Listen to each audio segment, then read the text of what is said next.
Okay, and everybody, welcome to Turn 11, which is actually almost over. I'm live now with Rikon. Is it Rikon? Rikon. Rikon. And now, if you're all watching the stream, you know his real name. It's right here. But anyway, here we are.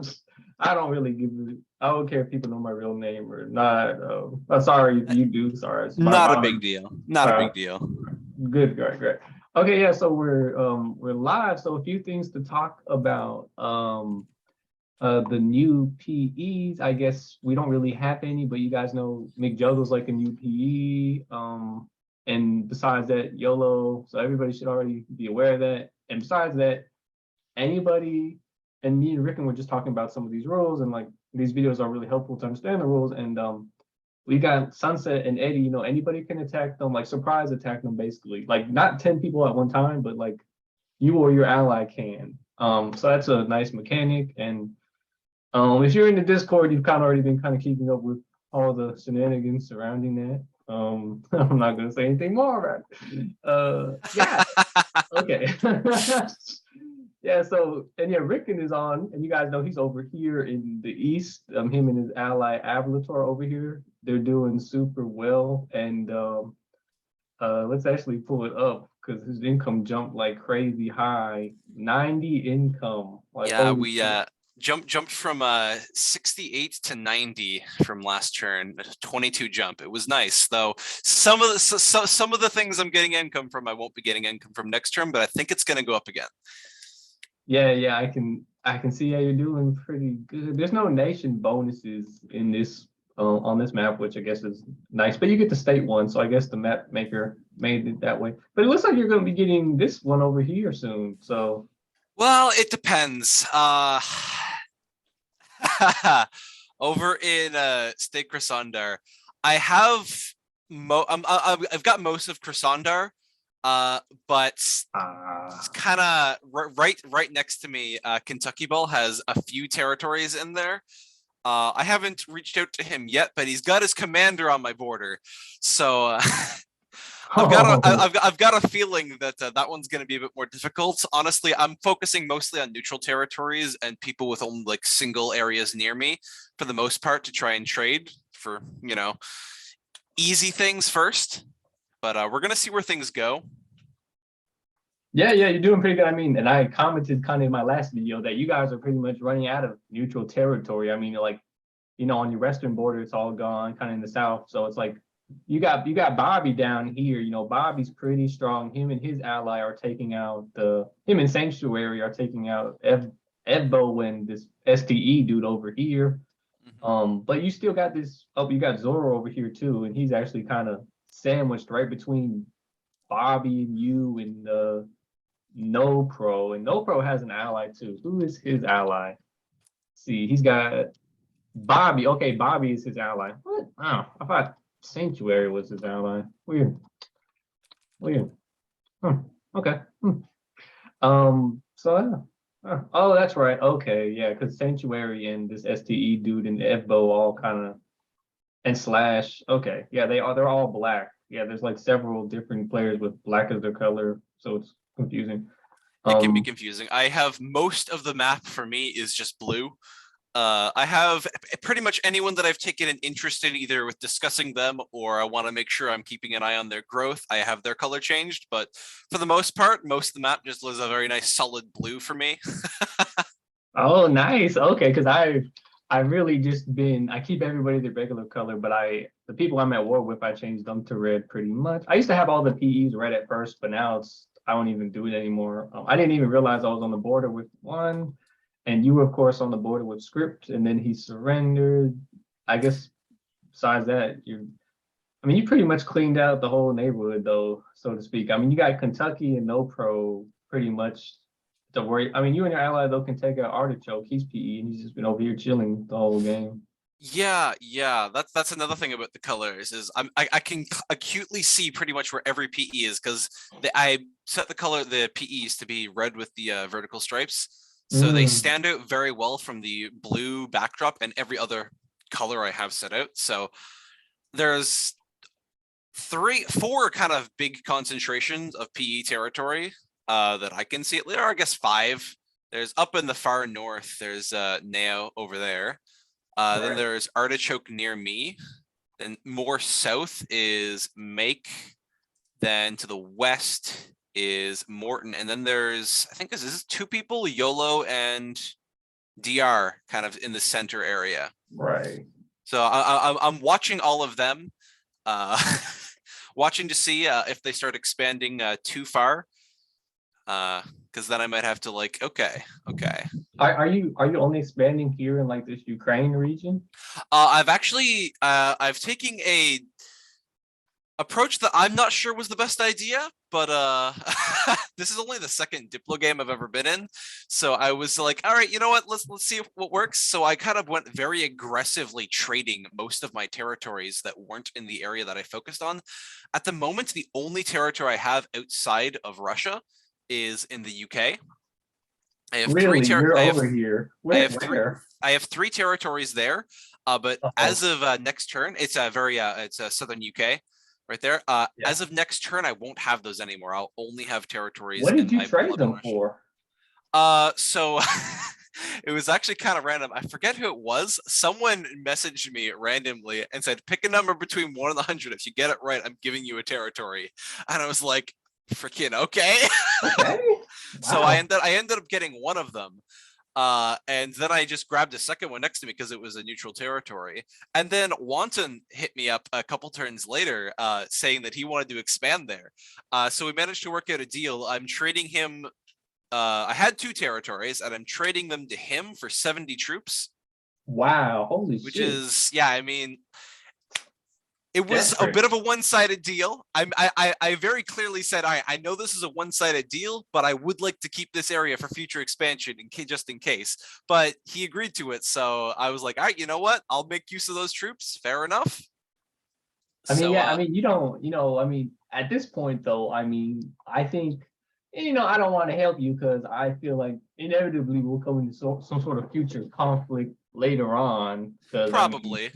but yeah, your strategy has worked out pretty good for you. You and Ablator both. This is what I envisioned when I had these settings, just like you two guys, and you two guys are doing it exactly like what I envisioned. But of course, the problem. I mean, you're just gonna have to keep expanding from your base region, which ends up you're gonna run into me. You're gonna run into Summer over here. Like basically, like me and this dude, we're just a border. Like we're basically like your western border. Like me and this dude here. Like we're and then in the north, you've got Jason and Megan over here. So honestly, for you to be Spain in the south is probably your best option because you've only got Bobby to worry about over here in No Pro, on which you guys can handle them. I mean, hey, you can handle me too. My ally isn't as strong.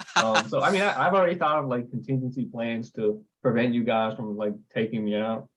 Yeah. Plus, you know what I've realized? I'm fighting my war over here with Squirboy and Scipio, like all over the place. I've just been kind of getting them everywhere. I already beat them in this region, about to finish them over here, and then over here. But they've been blockading shit like right here, which Is that wasn't that bad. 250 troop wasteland? Oh man, And that's disgusting. that was just I think from only like probably 6 troops or like 8 or 10 or some shit like that. It wasn't like they didn't put like 20 in there and then blockaded. I don't think. I think that's 1 troop. Seriously, yeah, that's just I think the fucking blockade is one. 250 times troops. Yeah. That's for fucking one. If it was 6, it would be over 1,000. Oh, Yeah, no, it's yeah. those blockade cards. I noticed it on like turn 3. I'm like, whoa, hold on. What's up with these blockade cards? I I didn't bring know. anything up. I just assumed that was just how it was, but man, oh. I didn't notice that shit was fucked up until like turn 3 or 4. Like people started complaining about it. Like, why is there like 1,000 troops in that area? I'm like, I don't know. I didn't put any wastelands on in the settings, so I don't know. Yeah, no, that's great. I will say though, I do kind of like it almost because it means you have to rely a lot more on the whole building cities aspect and the commerce, which makes expansion something, even though there's no set bonuses, just grabbing more territory is something you want to do just so you have places to put cities for without having to pay extra for dropping multiple on one space, which Yeah, is and something I have luckily been able to get away with. yeah, and it's almost it's so interesting because like it's almost like someone just said pretend it's like a nuclear bomb or something, which in a sense, I mean it's cool because it also kind of affects how you do the war. Like you got to really, if you do fight a war, what I noticed in my opinion is you have to really strike hard and fast, like when I declared war on Scipio and Square Boy over here, like the first turn I got like one territory over here, one over here, one over here. I got and I got another one like I think I started with this one. And then I just got someone this turn to give me this one right here. And it's like I was just thinking, yeah, I have to hit them hard and fast because they've already been blockading shit. And I mean, a lot of players like we saw like with Herbert, you know, I don't if you remember, like Herbert just went crazy, pissed off. He actually told me he was gonna like attack Jason and everything. So I was like, okay, I'm not gonna say, I'm not gonna tell everybody. Like, but if you do that, you'll be peed. But okay, and I think I recall that discussion in the Discord yeah, about him basically saying, Herbert "All was, right, I'm taking this territory."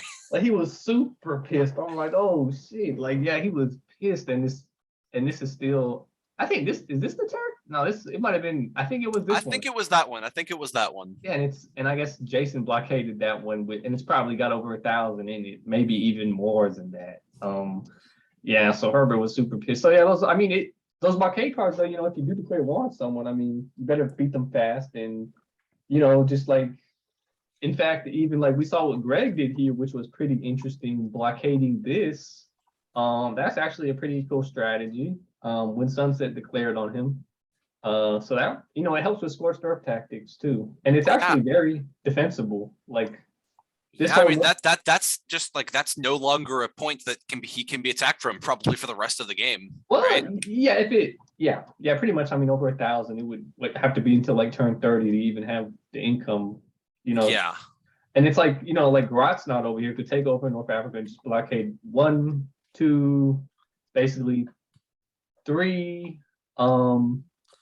Basically these 3 areas over there, and then they'd only be able to get to him through Syria over here. That whole area. So that's pretty cool. Those blockade cards really helping. Yeah, definitely. I'm not gonna lie, I have a strong feeling this game may end in a draw with somebody just completely blockading themselves in with like tens of thousands of troops. I've had a sinking feeling that might be how this game ends for a very long time now. I'm interested to see if that's what happens. I mean, I'm watching you guys because we kind of have the Iron Curtain thing going on here. And who is this? We got Captain Crunch over here. So it's like we have this huge wall of strong players right here just blocking Russia. It's like you guys are all contained in Russia because there's just 1, 2, 3 strong players just blocking the Russian factions all inside, and that'll be interesting. Even yeah, that especially like UK, like Wonton, he wants all UK. He could just blockade these sections because there's not many areas you can reach the UK from. So yeah, that'll be interesting. I think in the late game we're just gonna see, you know, because this whole Central Europe's still freaking just a clusterfuck. But I think, you know, we got there'll be these. Actually, this is still a PE. Jesus, wow, the people who are here are just lucky. But because Morton only has 31 income, he has a large amount of territory, but I think these have probably been blockaded or something. I don't know.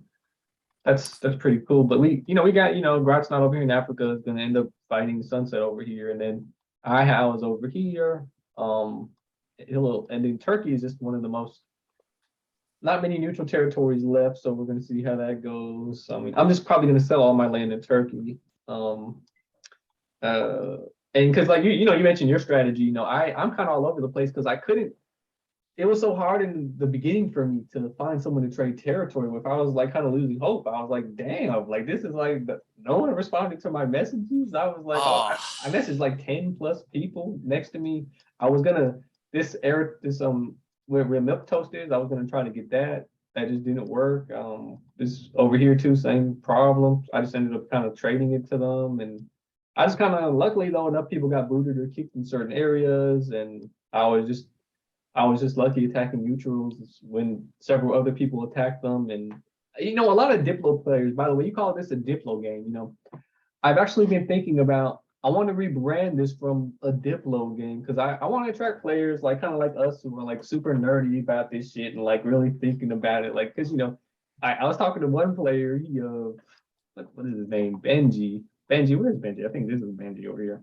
Yeah, this is Benji. He was like, yeah, I just play this game when I shit. I was like, yeah, so there's like, you know, Diplo games. It's interesting because Diplo games attract a lot of the role players. and which I guess we're all kind of role playing in a sense, I guess. But I mean, like they really take it more seriously. They're not necessarily as good at the game, like the actual like Warzone game, Risk game. Like they're not as good at it. I've noticed. It really depends. Yeah, some people aren't. Yeah, some people really aren't, but they like the whole, So but I am trying to track like people who are like kind of like you and Ablet are like more serious with the strategy and really thinking about how to win. Uh, so that's kind of what, and I think when we call it a Diplo game, I think it doesn't like attract those players because I don't know the Diplo thing. It gets a bad rep, I guess. But these settings though are really strategic, I think, and they um they do reward you if you are more strategic. Like you and your ally in your case, what you've done, and I was mentioning I couldn't really do what you guys were doing. I ended up allying with Calavi over here in southern France, thinking we could get this area. And then interesting with these settings, like I couldn't declare war on Flank Attack, couldn't declare war on this Alex Tucson guy, and didn't really want to expand into Spain, sorry. And so I was just like, yeah, this shit isn't gonna work. So I just started kind of focusing on everywhere else. And I was just so desperate to find someone to declare war on because it's still that it's that early game stage. We still have these stragglers. Like we've only got 1, 2, 3, 4, 5, 6, 7, 8 players over 60 income, and then it's like the bottom 20 players like all have their income under 30. Like so we can really just take those guys out. Yeah, I've personally been trying to avoid any serious conflicts as much as possible. That I've only declared, I think, 2, maybe 3 wars, and they've all been for a single territory because a person either wasn't responding or simply stated they weren't willing to compromise on the territory. So that's the only really wars that I've had to deal with. I've been avoiding going to war with anyone that's might actually be able to slow my expansion if I fight them. Just been trying. There's only 1K, by the way. Okay, shit. That was one I'm trying to find your name. We're trying to find it. I think you might have missed the 2 declarations I made earlier. I probably did. Yeah, some of them I missed. I was trying to find the history. That's what I kept like the history of the wars. They're not all in here though, and I just kind of started putting the turn numbers on them. Someone suggested. Yeah, so definitely. I will say I was very fortunate for very early in the game. Pretty much everyone near me was willing to trade territories. Everyone responded to my messages, and about half of the people near me or more either ended up getting made PE or just surrendered or got booted. So look, I was able. You got this one territory right here at the start. Yeah, I only had one there. And I managed to trade for pretty much everything I have. Wow, yeah, I mean, you did trade all your territory for what a come up though, because it's like you had one, and then let's see what happens. All right, and then all the airliftings, scroll down. Oh. And you went from 1 to, now you have 3 over here, and I guess you just kept going, and then see. Yeah, by turn 5, all right, you're already superpower over there. Let's see. Go to turn. Even turn 2. Yeah, all right, there we see the trading going on. What? I don't even know. When did you and Ablator become allies? Me and Ablator became allies. I think it was turn 4. Yeah, it was. I think it was on turn 5 because I started discussing with them early when I realized that they were probably going to be the strongest person near me. I was like, hey, you want to be allies? You're pretty strong. I'm next to you. Hey. And initially they actually said no because they already had another ally. But that alliance ended up falling through because they weren't able to have a sharing border. So I'm not complaining. I managed to grab a pretty strong ally in Ablator. So. And lucky you, because Ablator in the beginning was by far the strongest player because he was the first one to he got this state right here, Poltova, and I think no, he was the first one to take the lead. Definitely, he took the lead pretty heavily. And then it's funny because I had that rule in the beginning that you had to border your ally, and I wanted that in there because I didn't want like 2 people to just join the game already planning to be allies, and then also I totally get that. Yeah, but I ended up removing the rule later on because all these people were having difficulty finding an ally. I'm like, okay, man, I'm going to try to make it even easier for all you people. So I so that's another rule change I did, a controversial rule change. Uh, and then yeah. So that yeah, that's pretty cool. Cool. Let's see what else real quick. And I always write my notes right here. And yeah, and so you haven't really been trying to declare war on anybody. See, I have been, but I just because I know later on these people will become a problem for me. Definitely.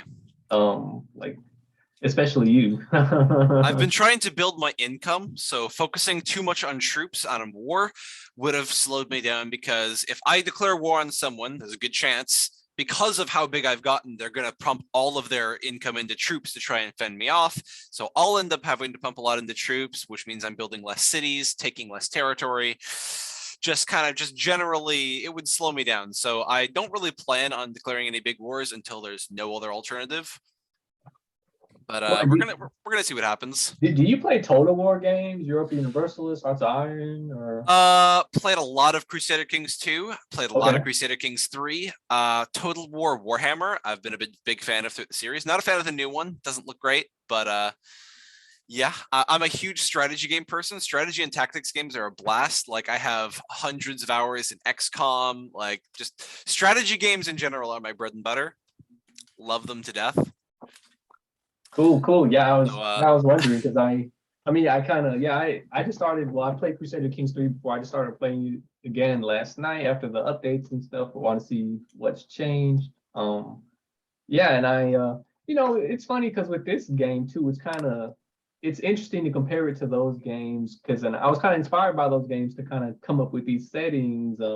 I try to come up with something like it, I guess I because I've always, I've been like a big strategy gamer too, pretty much most of my life. And I was just, inspired to like try to kind of like have my own little like mod almost for this game. So I was like, okay, I'm gonna host a Diplo game and shit. I'm coming up with these unique settings, and I took inspiration from all those other games and tried it as best I could with this. And I think it's been pretty cool. These settings are pretty cool.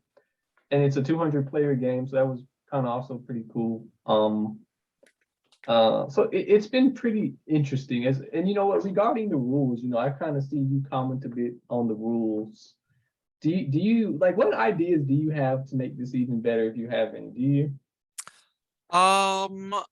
Personally, I think I made some suggestions. Did I make some suggestions before? Probably with the whole dogpiling thing only applying to defenders. I don't know. You probably. Yeah, personally for me, the dogpile rule, I think it makes complete sense that both attackers and defenders be protected. I don't think it's specifically defenders. That's just my personal opinion. I love the validation. I think if someone attacks, definitely, like I totally agree that if someone attacks someone that's at war, it totally makes sense that they get penalized even if the person is an attacker. Because you know what happened is I hosted of course. Sorry, go ahead. Sorry, of course.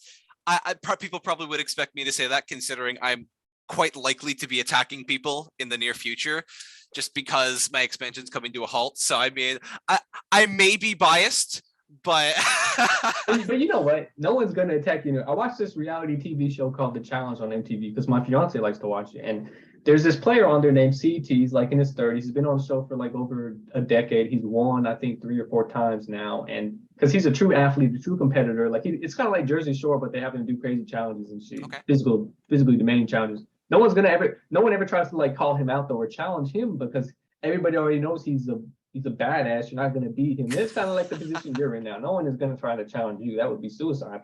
But and the whole dogpiling rule. But before this game, I was in a 40-player version with like different rules and like not as strategically complex. And I just noticed a lot of players. I mean, most of the people who play this game, I don't know if you've noticed, but most people who play in these settings in particular, in this game in particular, how about we just look at this game so far that we're in this 200-player one. Most people haven't declared a war. Most people are reluctant to declare a war, which is fine too, which is what I want. You don't have to declare war if you don't want to. That's why there's like the commerce part, 5 gold per turn, cities. 5 city cost 5 gold. So, but it's like most people don't declare war anyway. And then you know what, most of them, what I just noticed, I don't know, it's like in human nature, you want the easy win. And I noticed in the 40-player version of this that most people wouldn't declare war until after someone else declared war. That was actually kind of a bit of a problem in the 40-player version of this. And then I was like, so how do I like prevent this? I just wanted people to be rewarded for it, because like the easiest thing to do is to attack someone. Like, I don't know, let's say, like, for example, Botsky's been over here fighting a lot in Spain for like, I don't know, since like turn 7, probably. He's just been nonstop fighting somebody over here. And it's like, I can easily just go over your walks in now. Like they're all weakened now, because I've been able to grow. I haven't had as many wars, I have a better like economy. Like especially you have a really good economy over here. Like pretend these cities are like factories or some shit.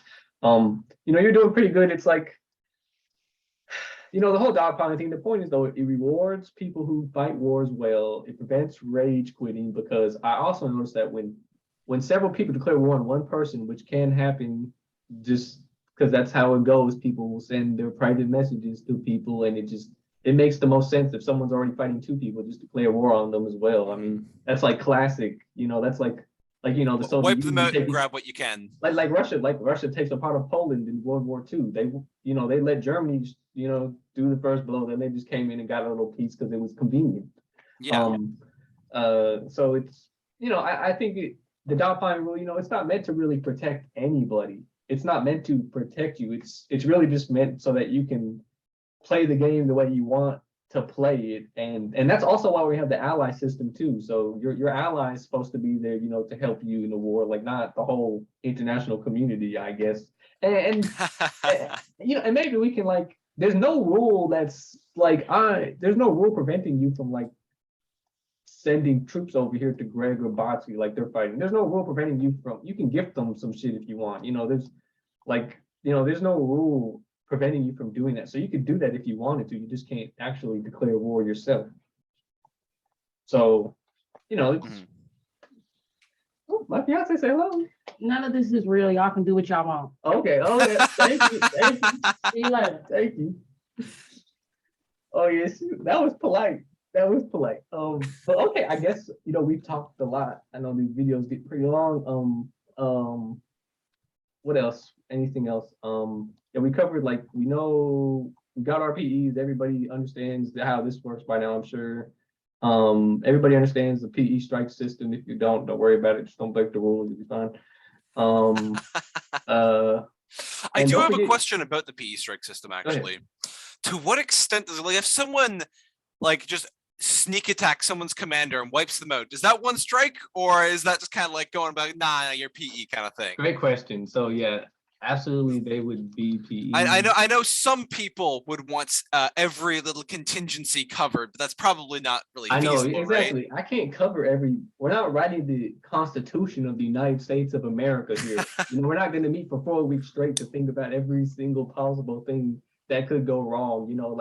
That's, I'm not getting paid to do this. And actually it's covered right here, right? So right here, I thought about that. So it blah blah blah. I'm getting to it. Some rule, okay, here it is. Some rule violations are, of course, insta PE, like illegally eliminating someone, like you just mentioned. Okay, got it. Or like, let's say you take someone's territory illegally, okay, and then you blockade it, like. Oh. Okay, so I thought about that, right? I thought about something like that. So, like, if you take someone else's territory illegally, that is a PE strike. Okay, like if you declare war on somebody, like we had in one case, someone declared war on somebody without sending the PM to them to let them know. And of course, the reason they didn't send the PM was not, I don't think, out of malicious intent. It was just that they probably either didn't know, or I don't know, they forgot. I don't know, they did it while they were sitting on the toilet, kind of thing. Like that's really happening. A lot of people play this game while they're on the toilet. Yeah, so, totally. Yeah, so that would be a PE strike. Like minor things are a PE strike. Like, but if you intentionally, like, you're doing something that's really game breaking, like eliminating someone's like commander, like eliminating them, or you like what Yellow did. Yellow, like I sent him PMs and everything, and oh, Benji sent me a nice little message. Let's see. See, he sent me the question mark, so I'm like, I don't know. Does he read English? Yeah, he's from fucking Florida. Yeah, so I was like, all right, dude, fuck you. You just want to send me the question marks and everything, like you can't read. I don't know. Maybe he's like 12 years old. Sorry if you are. But I was like, okay, you can PPE because like he was people talked to him in the public chat. I sent him the PMs. Like him and Sage over here, I think they're allies. They, N Sage attacked Alex and then YOLO attacked someone else. But and I was like, okay, so N Sage, you get the PE strikes because I don't know what the hell he did wrong. It was a minor thing compared to YOLO, just kept too many things at one time. It's like it's more, what's the word? Flagrant. Yeah. So I was like, hey, just be PE. And it's and what I was doing before, I give everybody like there's 72 hours to kind of resolve the dispute like before. And now I just realized that was way too much damn work for me. And that's why we have the PE strikes now. Just do the PE strike and just carry on. It's like, just because it's like, yeah, there's too much work. And then, yeah, so that's kind of why I had the PE strike system. It kind of makes my job easier a bit because I'm like I think I put it in Discord chat. I'm kind of like I'm like the host, but it's like I'm more like the game master / product manager of this game. So I'm trying to make sure like it's a good experience for everybody.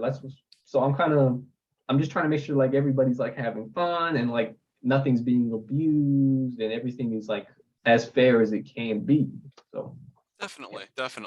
I gotta say, one thing I really enjoyed about the whole experience that has been this game is just all of the discussions with players like in over the private messages, just messaging, trading with people. It's like it wasn't just the first, at least for me, it wasn't just the first 5 turns. I've been trading territories pretty much every single turn. I've been making discussions, making deals with people, offering troops for land, getting land for troops, offering land, everything like that. It's been something I very much enjoyed that it hasn't really been a thing that I've done in Warzone before, because I've only started playing Warzone like this past year in general. So it's been nice. That's awesome, man. And that's cool because I thought about it. That's why I gave everybody some more gift cards, like a whole abundance, more than you need, really. I love that. Other games, other matches in this game, they're much more simple. Like what we're doing here is like it's almost like this is like a mod for Warzone. Pretty much, this is almost like, of course, it's not an actual legitimate mod, but that's kind of basically what it is, and it was just really to get that deeper level of play. Because what I like about this game is it doesn't require like the most time commitment. Like I don't have to like download it. I don't have to like level up a character. I don't have to. The learning curve is not really that steep, But a lot of the games, like, and I've played this game for years now. This is not my first account, but it's. I try to kind of combine those elements from those other games into this, and it's been interesting because other games you're playing in Warzone, you never know. Honestly, you're playing with random people, you might end up with a total random idiot. Thank you. You never know. So that's why with these settings, I was hoping to attract players like you, like myself, who really wanted that deeper experience, which I feel like we've accomplished. We're down to like 70-ish, 80-ish people now, and about half of those people are actually really serious. The other half have somehow managed to hang around one way or another. No, I remember seeing someone discussing the whole PE federation that may form. I'm interested to see if something like that happens, but it doesn't seem very likely. That was this guy right here. No, I brought him over to the good side, though. My neighbor over here with my border. My command is right here, so I was like, yeah, let's talk. But he's not. No, he's not. He might still try to do it, but I don't think he will because he's got a really good shot at getting Romania. Because he has no competition pretty much because he's insulated from you because of me right here, and he's really got no competition in this area. Then he has this. Now, yeah. So he's kind of, yeah, but he was thinking about doing that, but I don't no, no comment on that. I'm not gonna. But no, we ended up not having. I mean, most of the PEs are gone. We're down to 9 of them, and most of them are actually doing better than some of these other players. So that's interesting. Like we got Artichoke and Flu are pretty weak. And yeah, but Yeah, so yeah, the PEs didn't end up becoming a big problem because most people are, I don't know, they'll just surrender when they become PE. It's too much. You're A just lot gonna of people die. I've noticed have, yeah. You're gonna die. A lot of my expansion towards the north end of my territory happened because of that. Just someone becoming PE and then surrendering, and then I'm like, all right, I'll just swoop in and take that. Yeah, I'm looking to expand over here and get this juggle guys. I'm looking to get that prevent the what's his pronunciation free from getting all of Yugoslavia. And let's see, juggle also has some shit over here. So mostly worried about he's got a lot over here actually. I don't but he's not using it. So and that's another thing. A lot of people playing this, they're not some of them are really just focusing on one area. I kind of noticed that during my war with like Squirrel Boy and Scipio, because I just kind of I took so much of their stuff over here. They got their main areas, and then also some right here. So it's been interesting. I mean, there's so much territory, and it's a lot to load too. So and that's kind of why I wanted everybody to go to the Discord because it's too much to. Oh, the chat it was getting too much.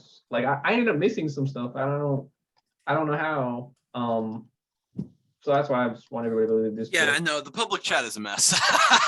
Yeah, I mean, I still check it whenever I can, anytime I see new messages, but very rarely do I press the load older messages button anymore because it just takes about 3 minutes to load on my desktop. Look, I'm gonna set a timer right now. Let's see how a stopwatch. Let's see how long it takes.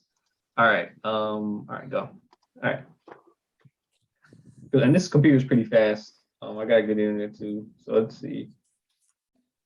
I mean, every single turn it just takes longer and longer. So it's eventually it'll be like a doomsday thing. It'll crash your computer to try to load it.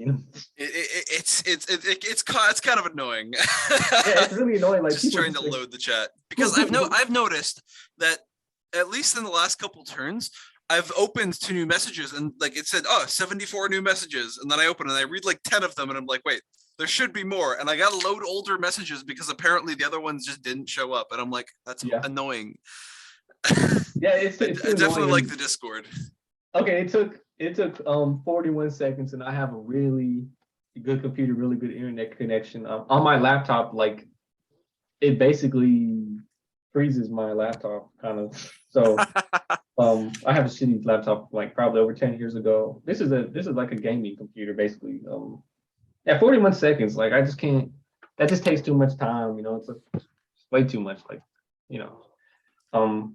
But okay, yeah. But hey, it was a great live stream. I appreciate you being our first co-host.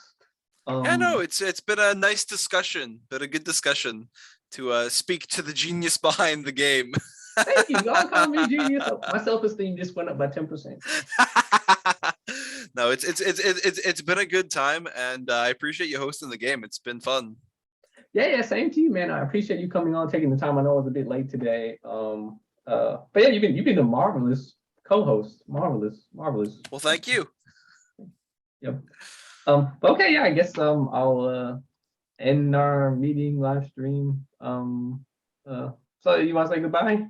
Yeah. You have a good one, and best of luck with the rest of the game. I meant to the viewers, but yeah. Oh, that's to everyone, right? Best of luck with the game. I mean, only the people watching this are the people playing the game, right? So yeah. Best of luck, everyone. All right, everybody. Really. You heard it here from the man first.